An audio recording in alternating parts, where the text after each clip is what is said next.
Welcome back po sa ating channel. Matapos makulong ng ilang buwan, Vong Navarro bumalik na sa It's Showtime. Hindi napigilan ni Vong Navarro ang mapaluha sa pagbabalik niya nitong nagdaang araw, January 16, bilang isa sa mga host ng It's Showtime. Pangako raw ng TV host at comedian sa kanyang sarili ay hindi siya iiyak sa muling pagtungtong sa stage ng Kapamilya Noontime Show, pero hindi niya ito natupad dahil hindi nga niya napigilan ang maiyak habang bumabati sa madlang people. Mahigit 4 na buwan ding hindi napanood si Vong sa It's Showtime, matapos makulong sa NBI Detention Center noong September 19, 2022 at sa Taguig City Jail dahil sa rape case na isinampa ni Denise Cornejo.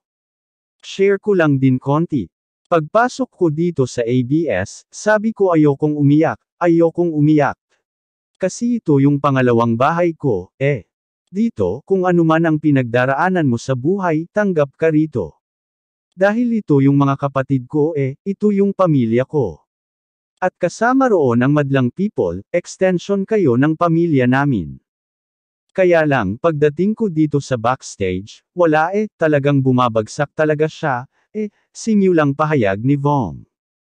Ang sarap ng pagtanggap niyo sa akin. Hindi ko alam kung paano kayo pasasalamatan.